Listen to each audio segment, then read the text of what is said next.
Alright, it looks like a little change of plans. It looks like we're going to get StarCraft versus Swargilla, aka RnDiToBnDito.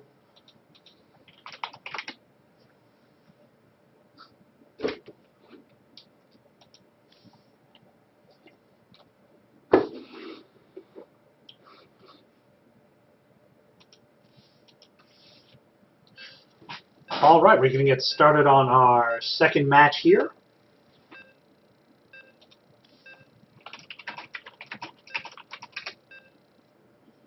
It's going to be on Cloud Kingdom LE, another Zerg vs. Protoss match. They're just having a discussion. This map is reasonably Zerg favored, I guess.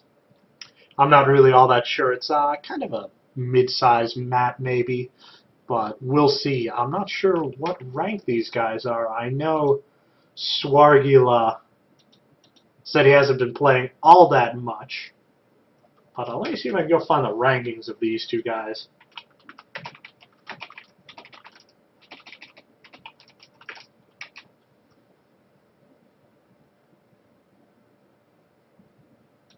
Whatever.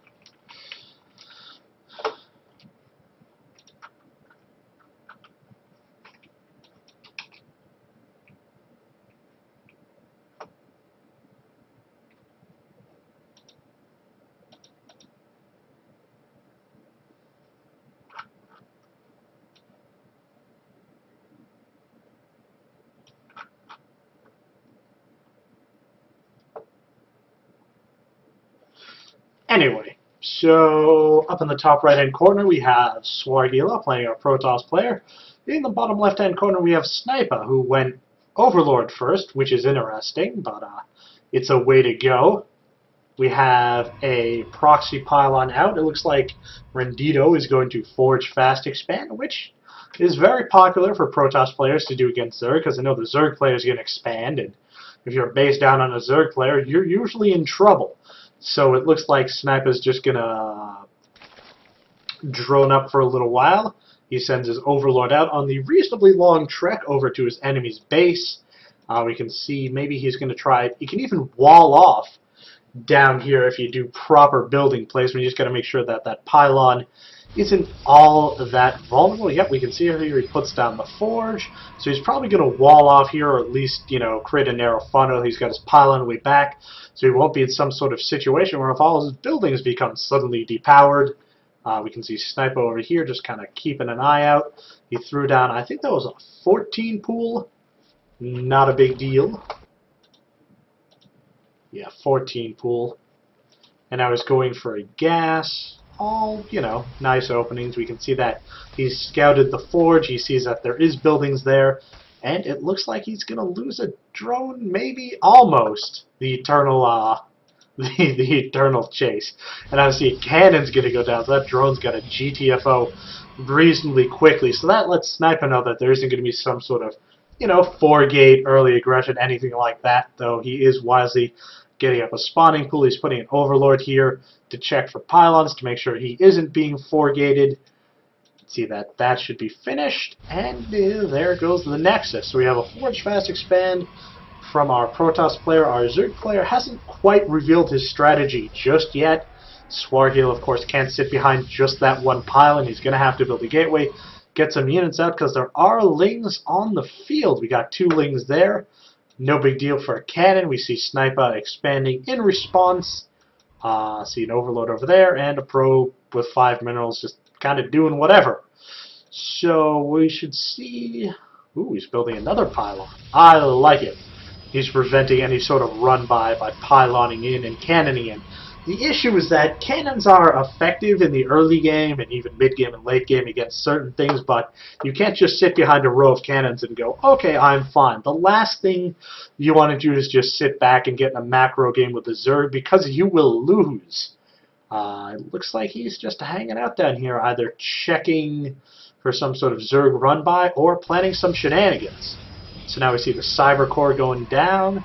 We see a Zealot coming out, and now I would call this pretty much impenetrable. It would take a lot of lings to get through there.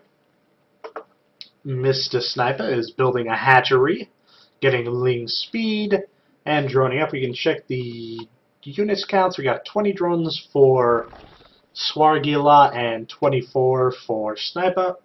Not a big difference. So we're going to see where things go from there. We have one Zealot. I'm not sure where exactly he's going. He should really stay close to base because he could get Ling run by and that would just be bad. See that probe just kind of hanging out there? An emergency probe, used in case of, you know, loss of cabin pressure or something like that. So both players on 2 bases. Yeah, he was just showing the Zelnaga watchtower. And now he's getting upgrades. He's getting 1-0 upgrades for his Zealots. I really would like to see Swargilla building more ground units, because there's a Roche Warren coming out from a Zerg player. And he doesn't have any scouting. He has absolutely no idea what's going on. He might be able to suicide a probe in. You know, I'm not really sure. He might be trying to do like a delayed gate. He built 2 gas there, a gas there. So he's going to have 3 gas up and running soon. Our Zerg player doing a very good job spreading his creep between his 2 bases. We can see that there was a scout on the 3rd base. I'm not sure if Sniper noticed that or not. Not a big deal. But in terms of army size, Swargilla is definitely falling further and further behind. All he has is his Zealot. He's okay for now. He's building a... It looks like he's building a Stargate and getting a tremendous amount of gas. So it looks like he's going for Void Rays, aka Noob Rays, and a whole bunch more gateways. He's working on his Chrono Boost. So he's definitely teching up there. We're going to see where that leads him because our Zerg player's on 3 bases right now. Let me see. The units tab, it's still pretty equal in the probe, so I like that. He's, oh, wow, 5 gateways under construction. So you have a Roche Warren down for our Zerg player. He's building a little bit of static defense. Nothing too crazy. A couple spine crawlers. Again, more creep tours. Always good. You want to connect all of your bases. Look to see him connect there. So now we have our first Void Ray coming out. Now the question is, does he do a Void Ray harass? Well, he continues to build up his armies. He's got 5 gateways up there, and then he's got another gateway down there. So he's going to have 6 gateways right now. He's behind in food, but as soon as that work gate finishes, which it does right there, he's going to be in trouble. Now that Overlord gets a nice look at our Protoss player's base, he's going to get taken out by the Void Ray, but he knows he's got to do something. He built dual Evo chambers. He's getting on his gas now, but Swargilla knows that he's got to move quickly. Building roaches, not the best defense against Void Ray because they can't really fight in the air. But so I'm not sure what he's going to do about that. So we see a Robo Bay and more Void Rays. So we're going to see what happens with that. It looks like RnDiToBnDito is taking 2 different tech paths. I would have liked him to either throw down a second Stargate because he's got enough gas to support it. However, he's not mining out of that 4th gas, and that's going to hurt him. So we'll see where he goes from that. Now he's building another pylon. So he's got a lot of different units out there. And now he's going to send out 1 Void Ray to do maybe a little scouting. Not as effective as the Phoenix, but still pretty powerful.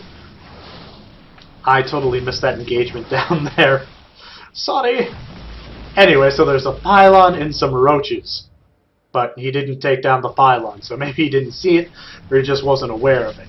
Anyway, so now I have some Void Rays. All they have to do is kill that queen, and they'll be pretty much invincible. We have a Phoenix there. Maybe lift the queen. So it looks like they kill the queen, but he's got to get that Spore Crawler sooner rather than later. Really what he could do is he could just park his 2 Void Rays out here and just wait for something to come to him. But we'll see. And now it looks like he's going to go into drop play, which is always useful to keep your enemy guessing. He gets a nice flyover with his Phoenix. Loses it for the cause, though. Not a big deal. Looks like he was going to take his 3rd. However, he's got a Zealot in the way. He's got to move that Zealot out. In response to that, we have a Spire coming up from our Zerg player. Mutalisks, definitely good counter to Void Rays in sufficient numbers. And now we have air weapons upgrades and a 3rd base. So Swargilla, he's not all that focused, and he's got that Zealot in the wrong spot. So he has a decent air force, but not big enough to do too much damage. He's got a pretty paltry ground force. He has 2 Stalkers and a Zealot. So I think Swargila's problem going into this mid-game is going to be he doesn't have enough ground units. In the food supply, he's down 30 food, which is basically all army composition. He is putting pylons random places in the map, which is always useful, because then he can, sort of pop up, do some damage.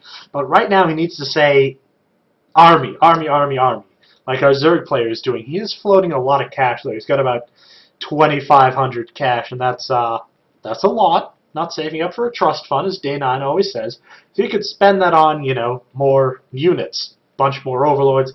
I mean, right now he's got a whole bunch of supply. That's one thing to spend all of your money on is cannons and an Artosis pylon. So if that pylon goes down, all the cannons go down. But, if you want to get rid of Lings, that's the way to do it. So now we see 2 new Brays and some Phoenixi here. Trying to deny the 4th base for our Zerg player.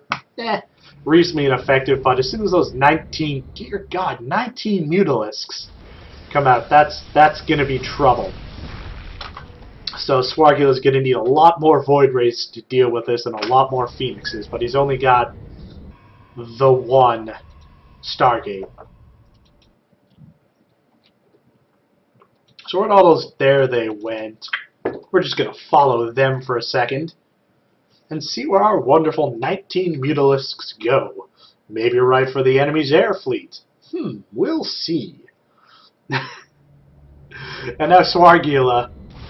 Oh, boy, that was just vacuumed all of that up. It's terrible. The humanity. I mean, Phoenixes are a great counter to Mutalisks, but he's going to have to get more of them. So he built, we can see that he threw down a 2nd Stargate somewhere, and he's building a fleet beacon. So he's going to go Mothership, but he's 60 food down, so I think the Mothership might not be the most effective course of action. We can see Corruptors coming out. So our Zerg player is very high-tech. He's got a whole bunch of Mutas, a whole bunch of Lings, and a whole bunch of Roaches. And Swargila, he's got a whole bunch of gates, but he's not warping enough units. A couple hundred Stalkers would really help him here. Or a few dozen more Phoenixes. I like it, though. He's building 2 Phoenixes at a time. He's getting everything together. He's building in Zealots. The Zealots have 01 upgrades.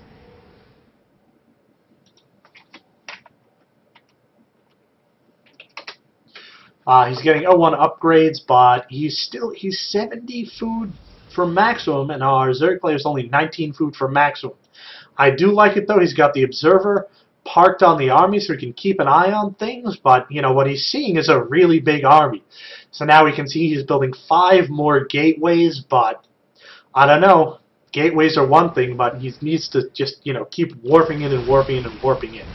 So those Mutalisks and Corruptors going to bang with the Phoenixes a little bit. But we'll see what happens after that.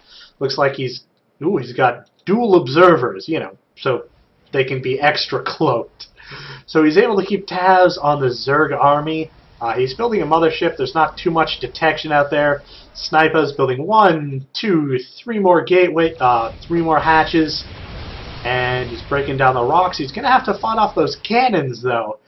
So it's going to be Zealots backed up by sentries and a whole wall of cannons. So I would call this base secure, but it's just army size. He needs more. So he's got like 10 gateways. Graviton Catapult. Is he going to build carriers? What? Who builds carriers? Oh, Swargy. I don't know. So his Mothership's almost done. We have, 1 base coming down, another base done, and a 3rd base almost done. Almost mined out at his main base. 2nd base is still going. 3rd base is still going. Our Zerg player, or our Protoss player, is on 3 bases. Pretty heavily, building more pylons. He's supply block there. Our Zerg player is wow, he's a little bit oversaturated his main. So you might see the Protoss player maybe try to take a fort with the Zerg army parked there. I'm not sure. So as we reach the 20-minute mark in the game, our Zerg player is maxed out, and our Protoss player is still about 20 down, and that's mostly army size. Poor roaches. I wouldn't even bother force fielding. I just let them come in. Anyway, so we have the Phoenixes there. We're seeing pathogen glands. We're seeing carriers coming out. We're seeing 2 more Stargates. It doesn't look like either player really wants to push it. They're just sort of sit back and, you know, fun technology. We got Swagila being DARPA over here. And, you know, I don't know how much it's going to help them. I mean, both players are almost maxed out. They got to do something. In the chat, Vash Glarnum, I'm sorry, I can't pronounce your name. It's way too long and difficult, is calling for more lings. He can build some more lings. Just, I don't know. I don't know. We have 4 carriers being built, 11 more Mutalisks. I mean, this game has really gone on a lot longer than it needs to. So a mothership, I don't know if he's going to recall. I mean, there needs to be something. Something has to happen. We can't just sit there and wait for these guys just to build everything and suck up all the resources on the maps. He really should take his 4th, though. He's made his mind out, and he's pretty much oversaturated on his 3rd. So it looks like Swargila's like, alright, I have every unit, every technology in the game. I'm just going to go out there and stomp. So we're just going to watch this.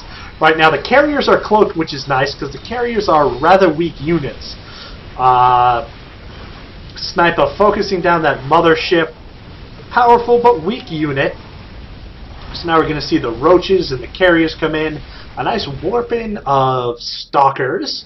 So that was a pretty good engagement. RnDiToBnDito, aka Swargila, is deciding to build another mothership, facepalm, and there are some more lings, and a great spire. So if RnDiToBnDito keeps going, he's going to win. All he needs to do is continue to attack. I really wouldn't worry about these satellite hatcheries. They're not going to do all that much good. He really needs to focus down the main army of our Zerg player. I mean, it doesn't hurt, but it's almost a throwaway. He really needs to take a 4th, though. He's fallen down in minerals. Right now, Sniper's sitting on 4,000 minerals. A tremendous amount. So we can really see Swargila, you know, take a 4th. Go for it. There we go. He's going to take a 4th. We can see those mutas coming in, do a little damage. Not all that much economic damage. Swargila really lost his chance, though. You can see he was up 160 food to 134 food, and now he's almost equal. So our Zerg player, with his massive bankroll, was able to easily re-macro, re-max out his army, and just come back quickly. But that is a lot of Phoenix. Those Mutalisks are in trouble. I really like to see Swargila maybe split up his army and do a 2-prong attack to try to out APM his opponent. Right now, Swargila is doing 200 actions per minute. Sniper's, you know, hovering around his normal 80. Let's check the production tab. 16 Corruptors coming in to deal with those Phoenixes. But carriers will kill just about anything as long as they're full. They're not quite full. He's only got 2 in there. Not a big deal.